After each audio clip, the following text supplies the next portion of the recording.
I'm the manager of the Scottish National Parks Strategy Project, which is carried out jointly by the Scottish Campaign for National Parks and the Association for the Protection of Rural Scotland.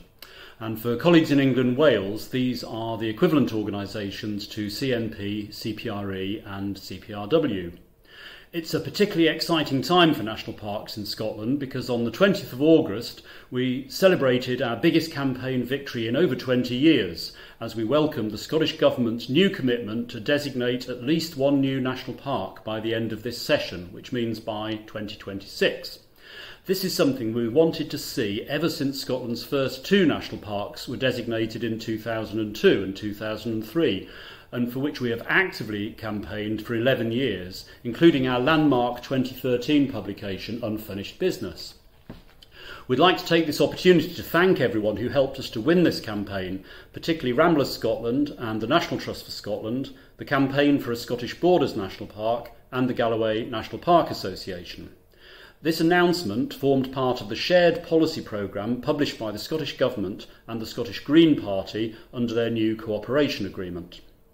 SCNP and APRS intend to remain fully involved in what will no doubt be a lengthy process of assessment and consultation over the locations and boundaries and powers and functions of the new national parks.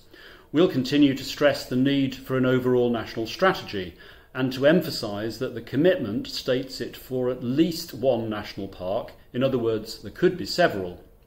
Although we consider that up to 7 areas could meet the criteria for more national parks, the proven levels of local community demand in the Borders and in Galloway mean that these two places are clearly the front runners.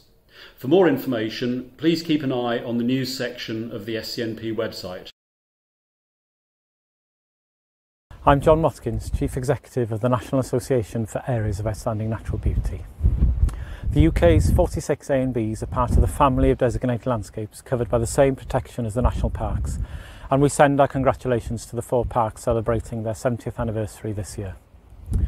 AONB is a landscape designation recognising the interplay between landform and geology, the habitats and species that can thrive, the industries this generates and the language, traditions and culture that build around this.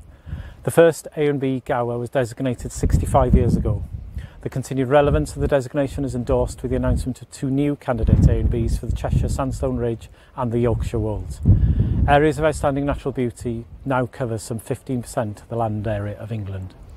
The original legislation that paved the way for landscape designation may be over 70 years old, but the need for protected landscapes has never been more relevant.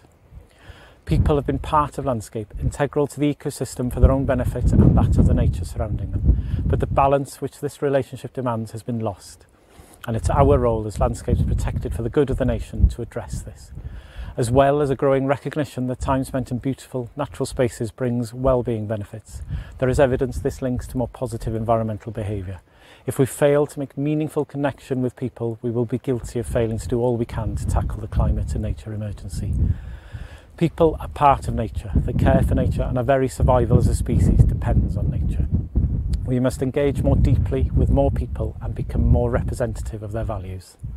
In another 70 years, I'd like our AONBs and national parks to be flourishing, to have delivered and continued to deliver for nature and people.